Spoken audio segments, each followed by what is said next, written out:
My name is Geri Habstritt. I'm an evasive quantum healer, medical intuitive, self-ascension intuitive counselor, and your friend and soul connection. So welcome this week, everyone.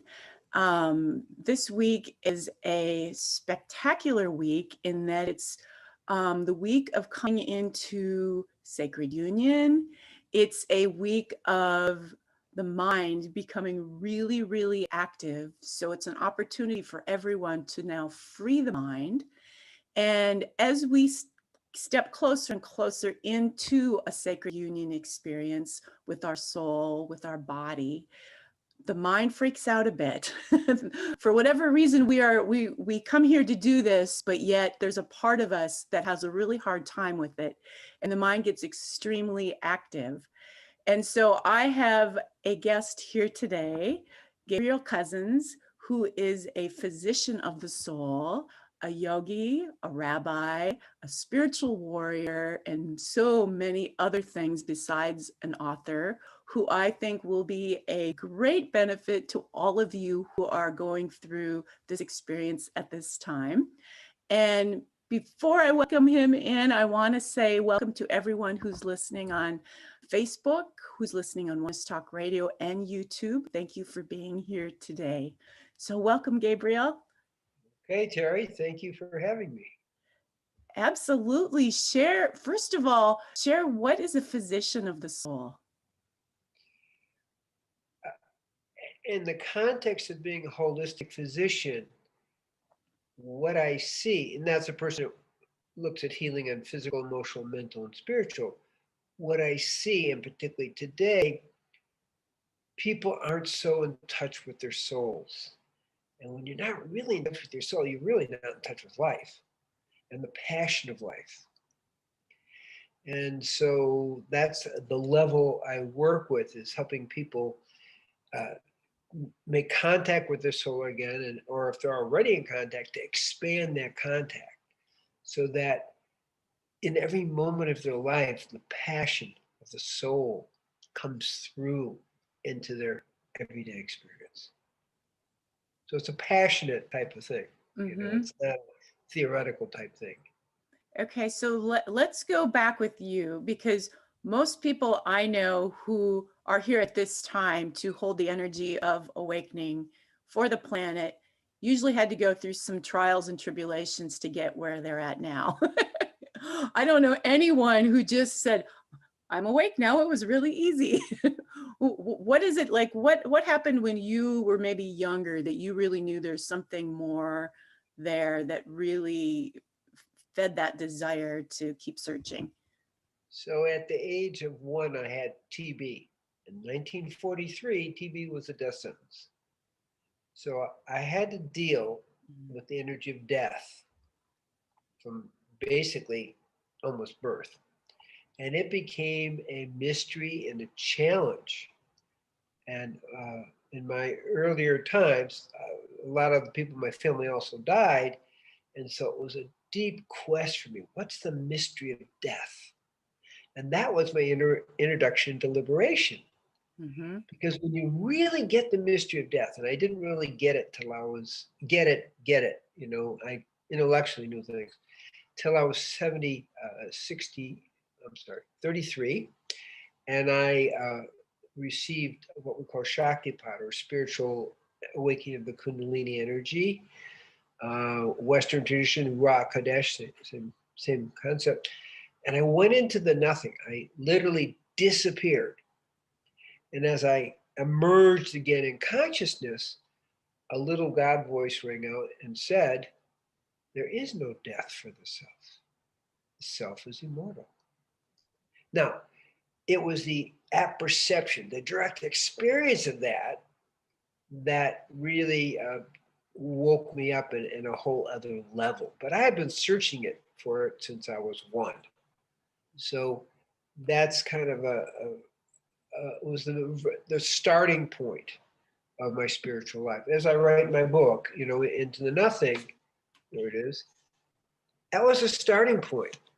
It's not like I didn't have some spiritual interests and I didn't meditate before, but that was like switches on, and now it's time to go for it. And in that process, I began to follow Muktananda, literally lived in India, I don't know, for 7 years, a variety of things, meditating 6 hours a day and chanting 4.5. And I'm also a householder. And so I have my 2 kids, my wife, we're all kind of doing this dance. It's very powerful. So that's how I got really started at age 1. At age 8, at age 4, I knew I wanted to be a doctor. So there's this inner direction that, okay, there is an inner direction here. I don't know what that's about. But and at age 8, I began to connect more with the Essenes, although I didn't know who they were, but I saw people in white. And then going through certain death of my brother when I was 16, I began to meditate, and then my father when I was 21. And then I got deeper and deeper. So what is this about? I really had the question, what is death about? Because that was what I was being presented with. And so that was really the waking up force for me, was trying to understand death. And after the age of 33, and that was done, and then the next force was, okay, now let's understand what it means to disappear into nothing, to merge with God fully, to go beyond the mind and merge with God fully. And that's because that's what I began to experience. So that's how I got to there. So the mind is, that's our greatest obstacle, isn't it? Yes. But I never tried to overcome the mind. Never. So what is your technique for relaxing the doing, mind and allowing that natural unification to happen? So when you, with the awakening of the spiritual energy called Kundalini, and when you're meditating 6 hours a day, the mind naturally disappears. Mm. So I never fought the mind. I never tried to erase the mind. I just simply went beyond the mind. First step is the mind has to get quiet, and then you go beyond the mind. And so in the meditation at that level of intensity, I would go beyond the mind. Like, I'm meditating 6 hours a day, that's a lot, to go beyond the mind a lot. So that became, as I write in my book, my natural state. Well, that's reality. Right. It's not like I read in a book. That's reality. We aren't the mind. We're not the body. We're not the personality. All that became very, very experientially clear. And when you go beyond the mind, there's only that. There's no you. The I-ness disappears. And that's the meaning in my book, Into the Nothing, is that's exactly what happens. And you disappear into the nothing. Now, you said something a little bit earlier. Well, that's a little scary. The truth is, at the level I'm talking about, there's no fear, because what? You're going to die? What's the big deal? You've already faced that. So basically, and I want to acknowledge, there is fear for everyone at some point, because you're going into the unknown. Mm-hmm. You're going into, no control, or you're giving up the illusion that you are in control, where you never were in control. Right. And that's huge for most people, and that's scary. So I did specifically have an hour of that in 1973. 1 hour. The fear was very strong. Mm-hmm. What happened is I also began seeing angels and different things were appearing. It's like, wow, this is another world. But then it passes, and then there's only God. And there never was anything to be afraid of to begin with. So in that process of going beyond the mind is not only quiet, but you're not struggling with it. It's irrelevant to what's going on. So that's actually the direct experience rather than a philosophical position. Mm-hmm. That's how I would put it. And then if you do that every day, 6 hours a day for 7 years, you kind of get used to it. It's your normal state. Like, what's the big deal here? Well, it sounds like you're not giving energy to your mind because you've spent so much time out of it meditating, and that you're kind of rewiring it so that it understands its position, which is not to be so strong anymore. So here's the key, how I look at it, and I do explain it into the nothing. Okay. Generally, your ego and mind runs consciousness, Mhm. but when you wake up, consciousness guides the mind. So the mind becomes a tool of consciousness, and that way it works for you. And the personality, your body, your mind, works for you. You don't work for it. So Mhm. the ego works for you, and I mean ego meaning the personality, and to be in the world, to function in the world, to do service in the world on all levels, you've got to have a personality, you got to have a body, got to have a mind. Okay, Right. but that's not what's running things. Okay, Right. so it's consciousness is guiding the mind, and that's the flip. So we Right. flip from mind guiding consciousness to consciousness guiding the mind. Right. Or soul, right? Your consciousness or soul, kind of Well, the same thing. well, um, I kind of see it. The answer is yes, Uh-huh. but you have soul as a unique soul, as Mhm. separate from the one, that then becomes more hardwired into the one, which is the consciousness. If that makes sense. Mhm. In in my tradition, in the Torah tradition, there's 5 levels of soul, and the highest level, Yehida, is hardwired into Mhm. the divine. But you have a unique individual soul. That's what's reincarnating and doing the different things. Okay. If that starts to make sense. So there are levels of the soul, but ultimately the soul at the deepest level is hardwired and is one with God. So let's talk a little bit about you. You got some real life like football in here. That was one of the keys for you on your path of liberation, correct? I know that's hard to get, right? So how did that happen? Well, Well, yeah. um, there's a place where you go beyond the mind. Well, I was not the biggest player on the field. I was actually the smallest person on the field. And to be at the level I was, which was National Football Hall of Fame, College Football Hall of Fame, and captain of an undefeated college football team, Amherst College. How'd that happen? I had to go way beyond myself. Okay. And in the process of going beyond myself, I would actually go into these very ecstatic states, again, beyond the mind. And so I would disappear in the middle of a football game, going beyond the mind.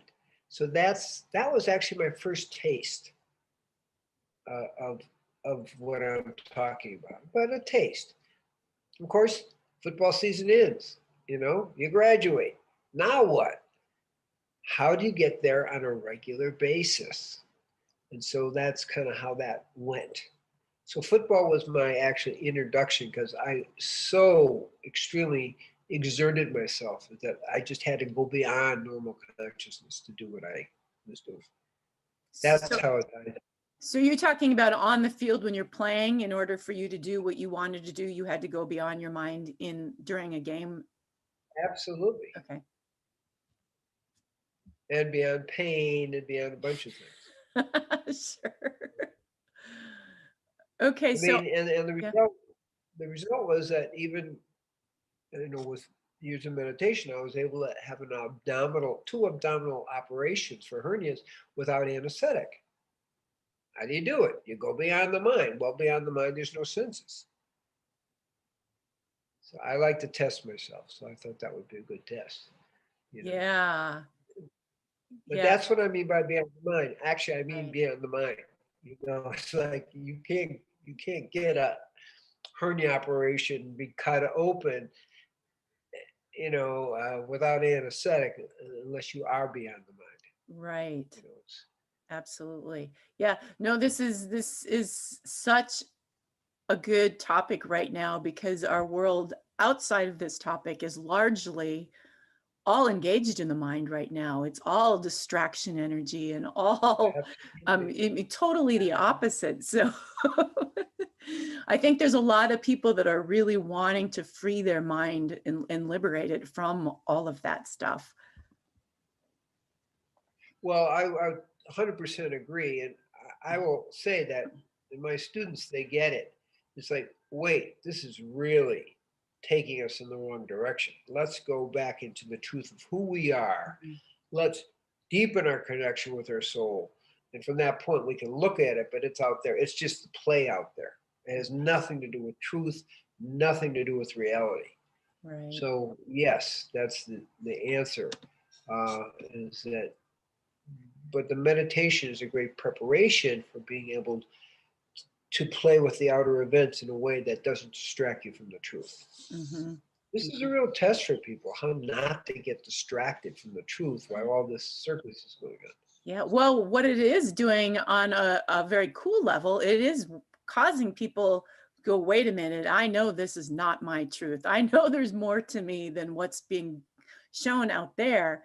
And so what is my truth? Right. And so many people are waking up through this. So Yeah, it's a gift. Real gift, a big gift. Yeah. Yeah. Yeah. So obviously we are, mind, body, spirit. And so there's more to this path than just releasing the mind. We have to take care of our bodies, and we have to bring a certain level of purity. That's what I'm finding anyways with my body into the vessel, so that you can hold the frequencies, can hold the higher energy. And I know you're very much a vegan and raw, correct? Can you 99% raw.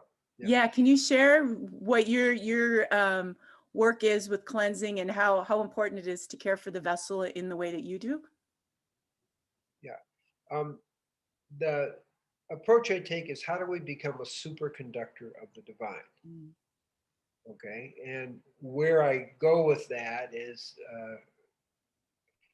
actually, when I had that experience of going into nothing, coming back down, I also got a voice that said you should learn to eat and live in a way to support the Kundalini, to become a superconductor of the divine. So that was my mission. That was back in 1975. So it's like, okay. And from that, I began looking at diet. And in 1986, I wrote my first book, Spiritual Nutrition, the Rainbow Diet. What I discovered is a plant source only, vegan, live food diet. And for me, I was 100%, but no, 99%, but at least 80% live food.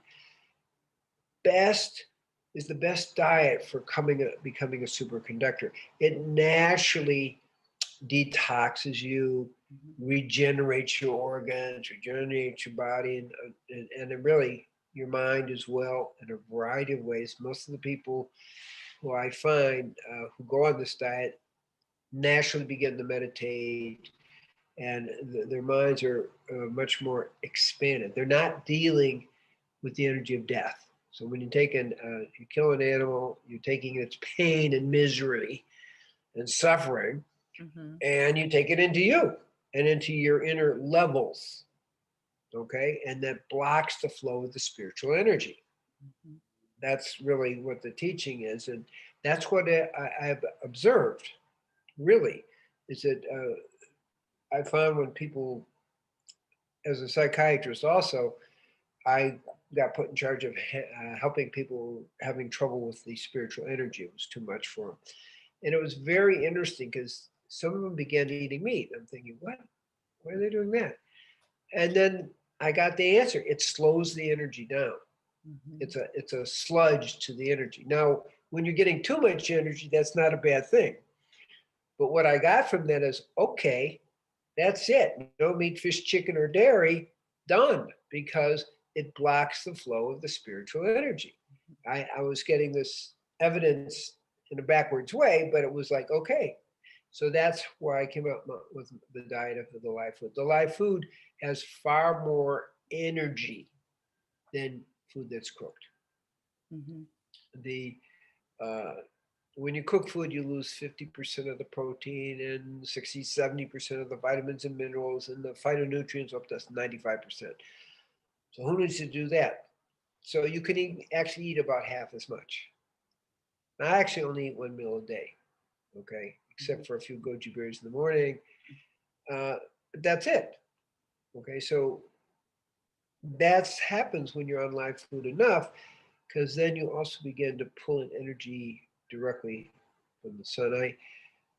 I'm also was a 4-year Native American sun dancer, and in the 4th year, I did something called eagle dance, where you have no water, no food, and you never leave the circle, and you're attached to the tree with hooks in your chest for all 4 days.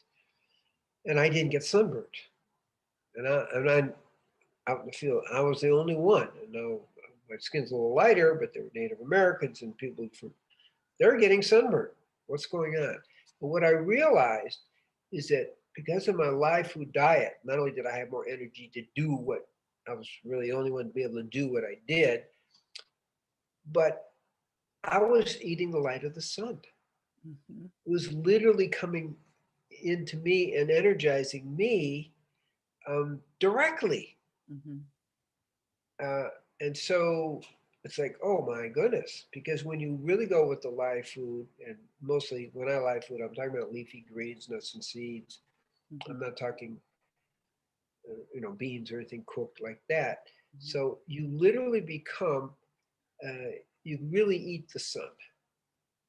So that was a real wake-up call for me to observe what we're talking about. You become a being of light, eating the light, living off the light. That was a big wow. It's like, oh, okay, this is interesting. So that kind of gives you a little bit of an idea. Now, along with that, I did fasting too.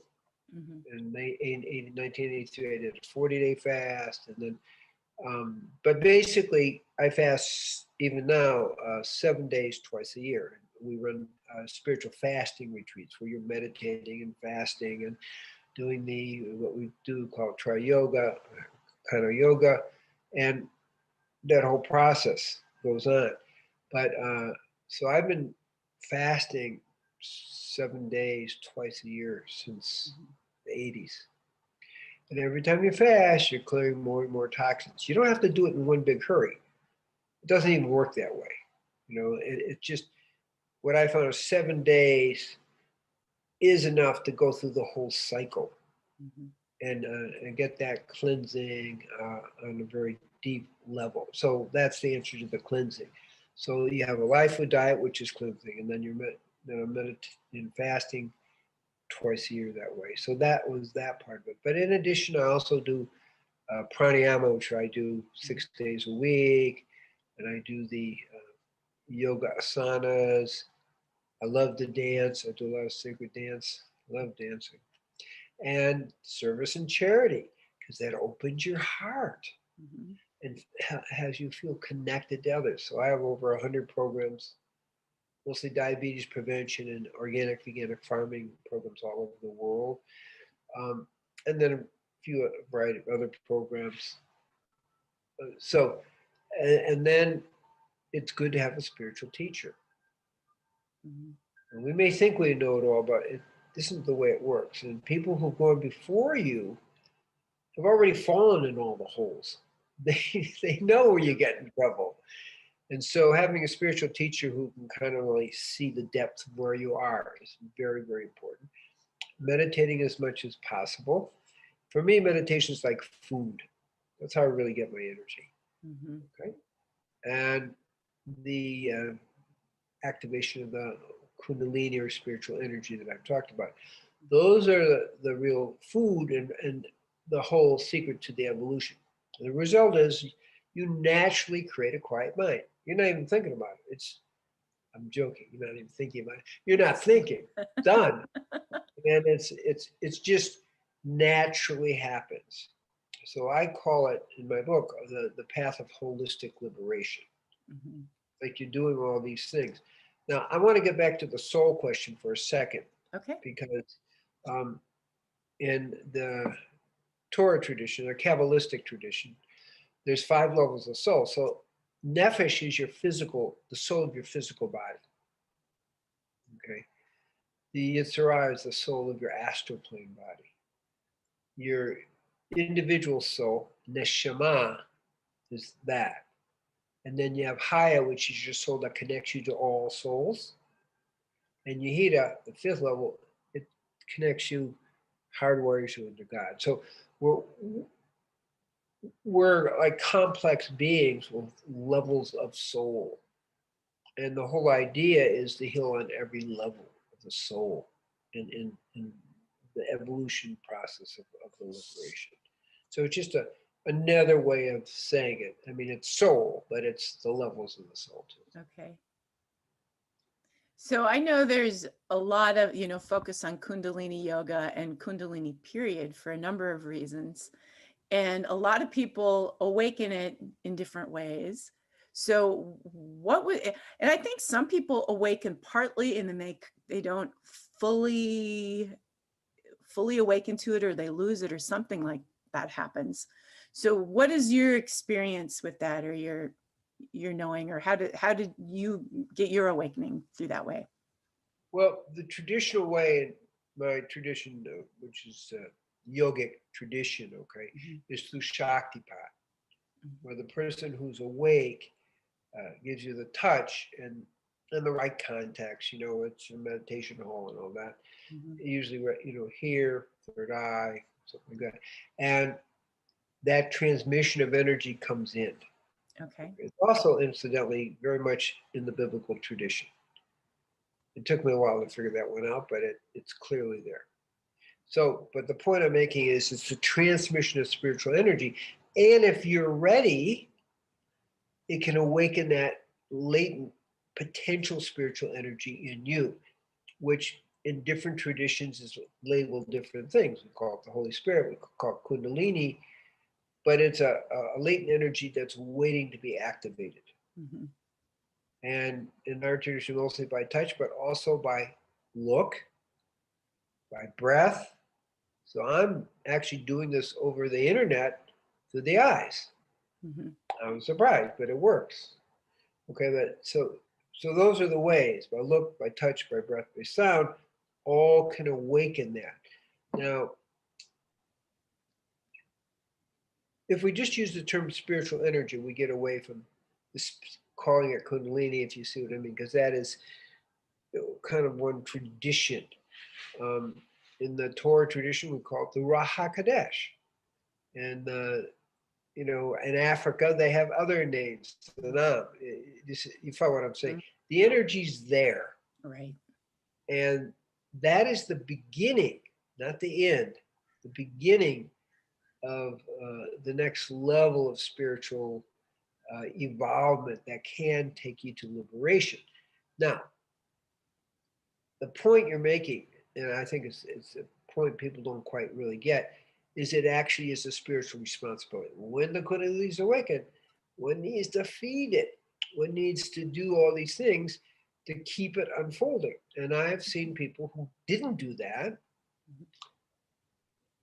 got more ego involved in that their Kundalini is awakened, But here's the point. And then it kind of fades out.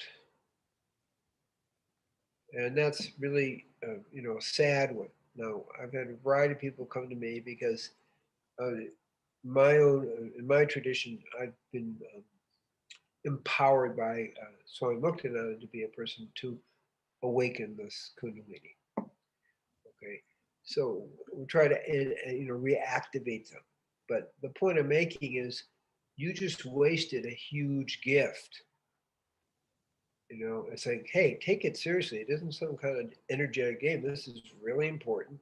This is a gift of the divine, and we need to now help it unfold. So it can fade out if you aren't properly nourishing it, and with diet and the lifestyle, the things I'm talking about, meditation, the pranayama, all those things. Right. Yeah, I don't think going back to the diet thing that you talked about, because I've been on the self-ascension path for about 12 years, and this path as well. It's very much a vegan lifestyle. But every time I see people getting ready for a huge expansion, they're getting ready to just hit another level. They're like, whoa, whoa, whoa, I need meat. And that'll be the way of like self-sabotage, where they'll eat the meat to take them backward because the ego freaks out, so the body freaks out. And now they feel better and they think they need it to be grounded. But what it did do is it brought them backwards so that they didn't lift. It blocks the flow of the spiritual energy. I mean, Yeah. that's just, it's a fact that I've observed over the years that people, what I would call self-medicate, if they felt they couldn't handle the energy. Right. So you talk about, let me see if I can get this right.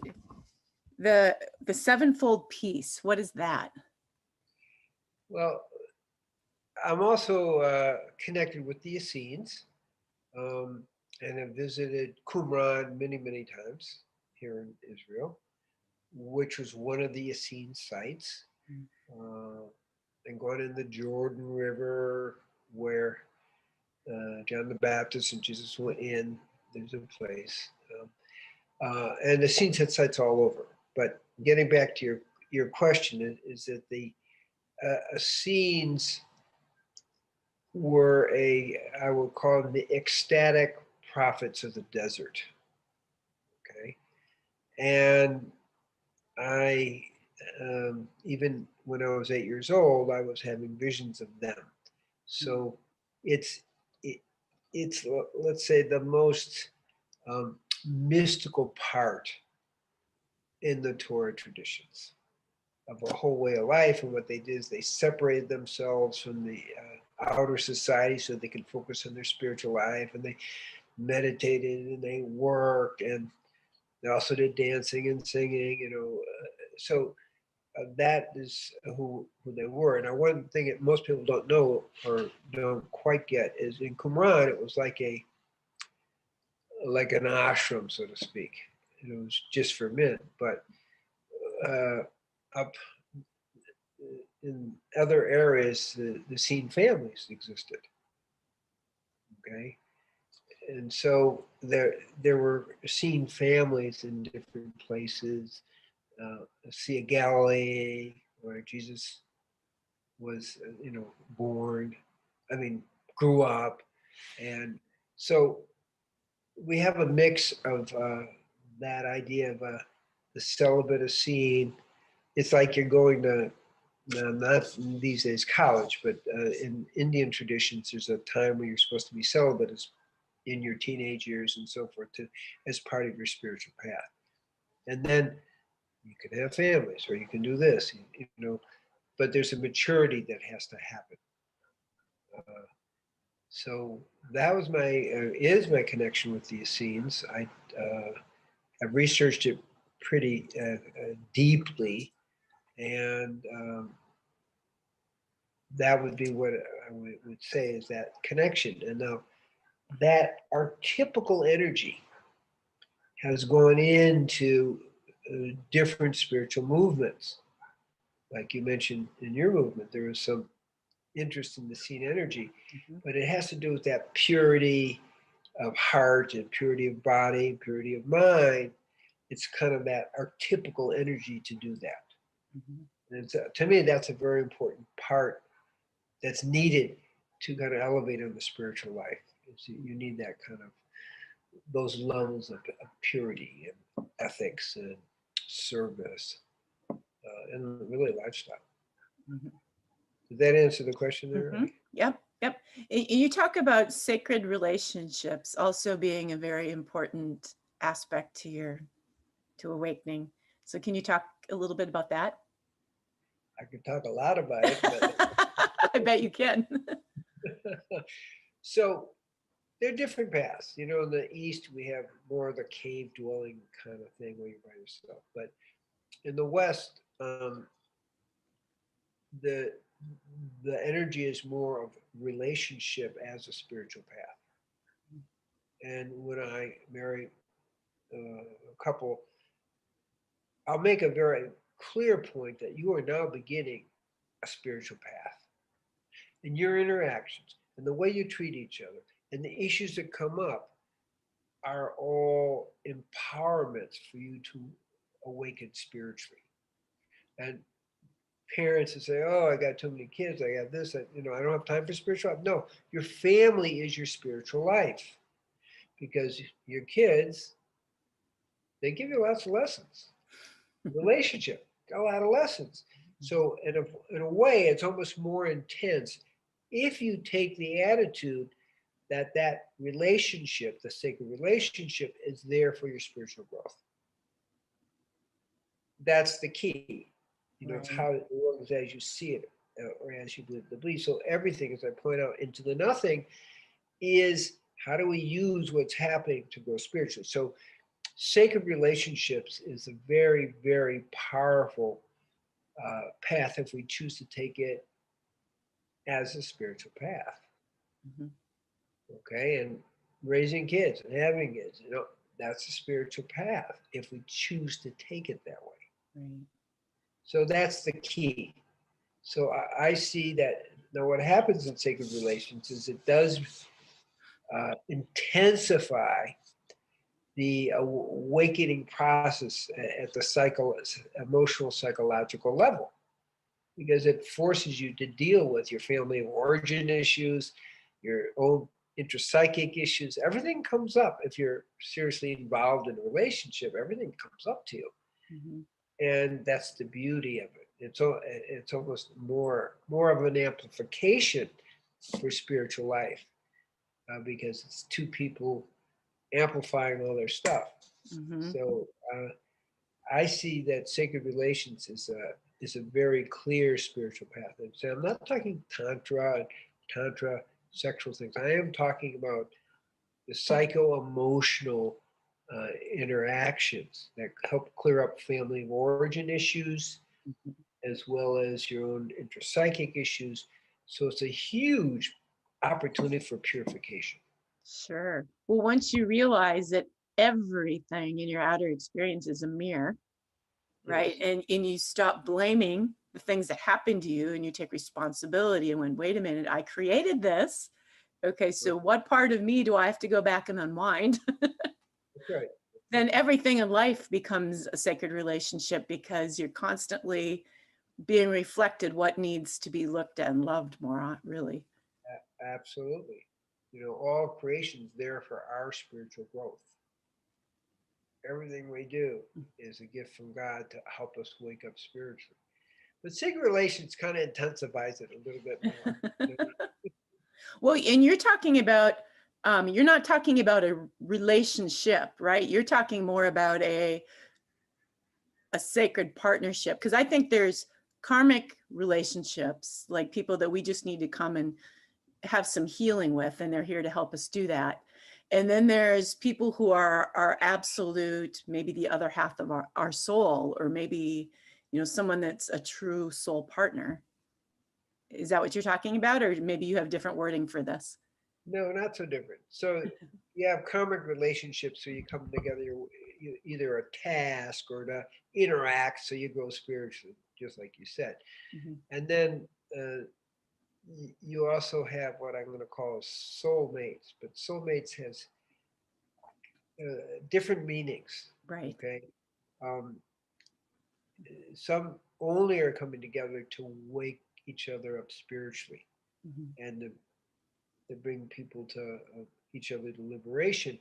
There's another level of soulmate where it is about elevating each other, but you're really at some point you even have the potential to become as if one soul. That's something people don't talk about as much. But originally, we were one soul, from Right. my point of view. Okay, and then we broke into 600,000 souls, on and on. But so in a sacred relationship, there is the opportunity, the rare opportunity, to merge at the soul level. It's a much deeper level of soulmate. So soulmates come, they're meant to help each other, and that's one level. And we have different ways of seeing it. You maybe grow up together and your soulmates, or traditionally say the mates are usually not the same age, come from long distances apart, and they're drawn for their spiritual growth. But then I'm talking another level. I think where soul union is maybe what you're. Yeah, soul union, soul merging. Mhm. That's a whole other level where you really know the oneness. Mhm. So that's let's say a higher level, a more intense level of what it is. So I talk about it in my book in different levels, including the merging. So let's talk about that a little bit too, because I think we touched on it at the beginning. You talked about that there was a point where you actually did feel an hour's worth of fear before you broke through. Right. And so that breakthrough was the ultimate union for you? It was letting go to have the ultimate union. Right. Fear is a block because, as I write in the book, people have a lot of fear of intimacy. Mm-hmm. They have a lot of fear of kind of jumping off the cliff into the nothing with each other. Unknown, double jeopardy because you have two things going on. And it's stepping into the unknown. Sacred relationships are not for comfort. They're for spiritual growth. And it's unknown and it's out of your control, which is good, So the fear of intimacy has to do with that also. It mirrors what I was talking about earlier of that fear where, oh gosh, this is merging with God. I mean, that's beyond what I can Beyond think the of. mind. Right. And so it gets scary, Yeah. So that was in 1973 when I experienced it. But sacred relationship makes you confront it at the relationship level. But that's a precursor to becoming one with God. Right. So that's how Yeah. that works in a way. So tell me, so for people out there who are listening to this, who've maybe been on the path for a while, doing the work, are passionate about it, good diet, they're trying to, what are maybe the three things that you would say, these are the three things that'll help you get there the fastest? So you can't technique your way to God. So that's the first advice. It's like, make it into a way of life. And when it's your time, grace appears and it happens. That's the key. In other words, you can do the work and you have to do the work because you want to be as prepared as possible to receive the grace. And, people may be meant to be liberated, but because they don't do the work, they take it for granted. It doesn't happen. This is rare opportunity. So if you feel that this is really your time, this lifetime, if you see what I'm saying, then you're doing the work, and then grace has to happen to take you to that point into liberation. It's not something you can earn, because liberation is different than just going into the nothing. I began experiencing it way before I was liberated, just through meditation. Of course, if you do that enough, you're right there, but grace still has to happen. Right. And And honestly, if you're in an everyday going to work, raising kids lifestyle, you can't meditate 6 hours a day. right. Right. So you have to find other ways to be able to release that mind and lift into that state, without. Well, the answer is yes. Remember, well, at that point, I'm married. I have 2 children. One's 5, one's 8. It's not like my children were involved, and I was spending time with them every day, and I was also working as a doctor in the ashram, and it wasn't like I was just hanging out, but I was taking every single piece of free time, Mhm. getting up at 2 in the morning to meditate, meditate, do you follow what I'm saying? Right. I made the space. I was so hungry for it, but I'm still a householder, still taking care of my kids. I'm still, in relationship. So all those things are going on. So um, I, I think it's really possible to do. I think it's a little tricky. It's harder work. You have to be more motivated to be able to do it while you're raising a family, while you're working. But that was the conditions. I was working 6 hours a day, seeing patients. Okay, take that back. 4 hours a day, seeing patients. In time with my, it's the complexity goes on. So I, I, I want to, in a sense, people to hear that if you're hungry enough, you can make it happen, whatever the situation is. That's really what I'm trying to say. Mhm. And that's kind of a message there. As a householder, Right. I'm a grandfather. It's okay, but that's key. Is you have to have that intention, and no matter what, you're going to do it. Right. And it's called being hungry for the. Something that we use on the path of self-ascension is, you need steadfast commitment, focused awareness, and complete trust. And that's Yeah, like the absolutely, formula. absolutely. Fundamental. It's fundamental what you just said. You have to have those things.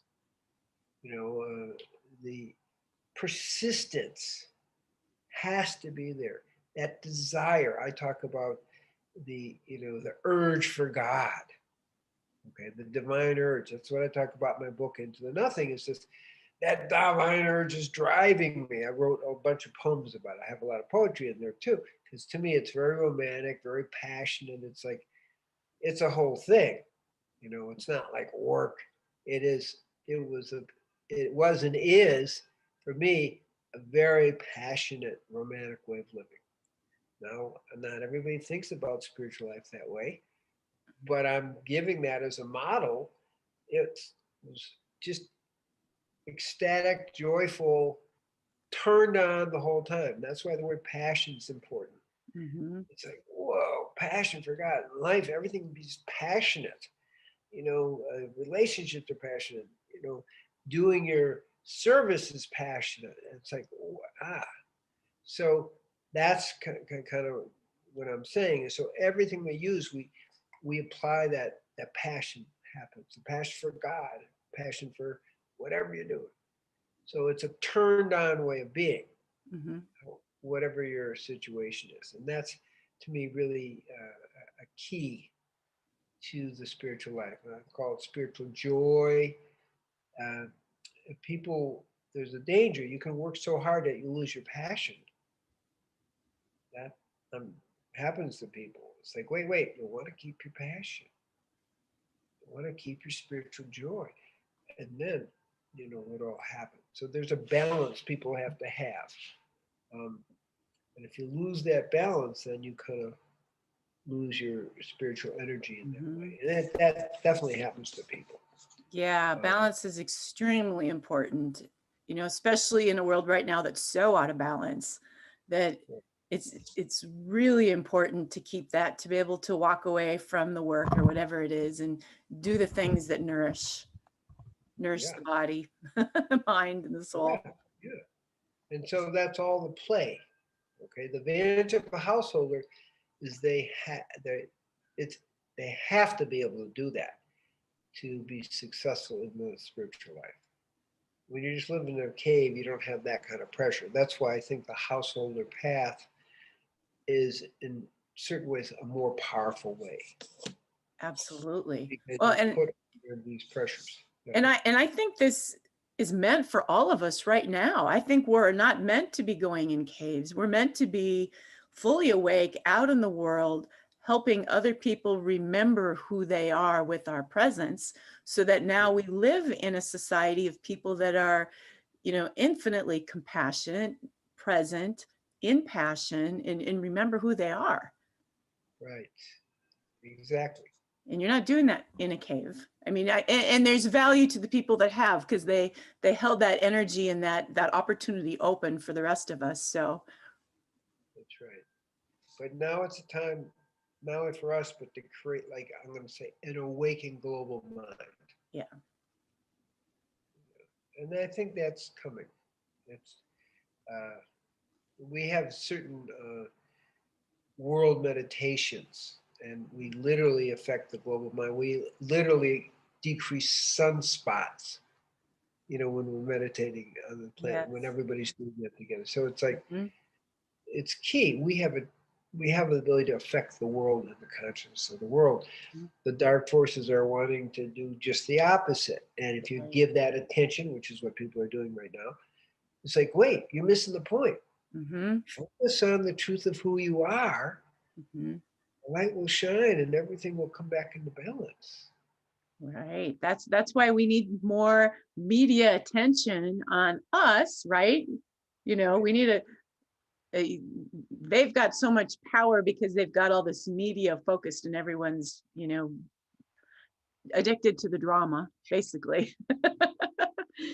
And what we're doing is less focused, so people aren't seeing as much of it, but at least we're starting to get out there a little bit more. So Yeah, well, we are, but we don't have, I mean, the whole idea is, as we're meditating, as we're praying, as we're leaving it, it naturally gets out there. And it's almost better that it's a little hidden so it can flourish.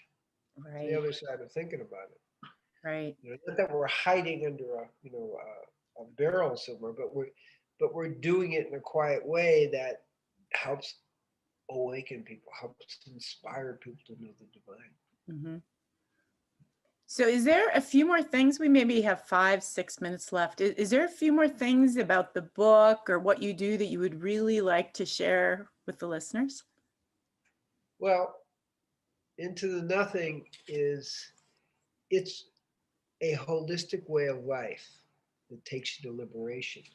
And the key challenge is how to put together your life in a way that elevates you spiritually, physical, emotional, mental, and spiritual.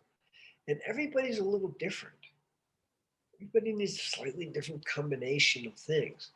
And so part of it is to understand we're unique soul individuals.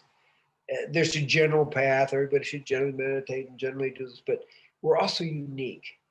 And it's key to really understand the uniqueness within the bigger picture. Still vegan, still doing things, but kind of uniqueness. The other thing is that I call it spiritual courage. Um, that's part of my Native American kind of input is that was big focus on spiritual courage. It takes a lot of courage to focus on God and lead a spiritual life. So I want to emphasize and honor people for having or developing the spiritual courage. It is a component in the big picture. And so I want to emphasize that. It isn't just you're meditating, but it takes courage to raise your family in a conscious way. It takes courage to live in a conscious way. Mm-hmm. And persistence. Never, never, never stop. Never stop. So those are the big messages, and that God dwells within us, but also as part of all of creation. So it's experiencing God within and without. And find the ways that are most powerful for you to connect to the truth of who you are. You started early talking about that. And that's key. The truth of who we are, in my experience, is the light of God within ourselves, shining through our soul, illuminating our whole awareness. So the more we focus on the truth of who we are, the better we're going to be able to actually be in the multi-complicated world, because we can always remember the truth. That's our anchor. Right. And then when we come from that, then everything else comes into order. So we should never let any situation or any outer stuff take us away from that attention. So it does require a little attention. You got to remember who you are. So those are the key things. And we've talked about the 6 foundations.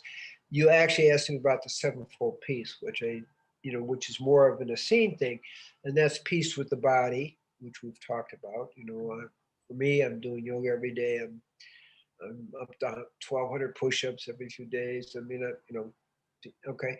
Peace with the mind with the meditation. Okay. Peace with the family, which is sacred relationship and right relationship with the family, right relationship with your community. And it doesn't mean you have to be in the midst of that chaos, but you need to be in right relationships so it's not affecting them, which is kind of what we hinted at. Right. And then peace with all cultures.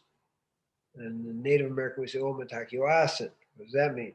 To all my relatives, the rock people, the living planet, the plant people, the walking, flying ones, and the humans.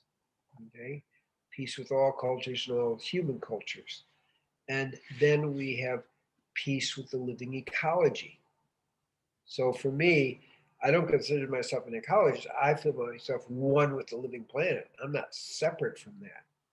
A different way of experiencing. And then peace with God. So that's the 7-fold peace.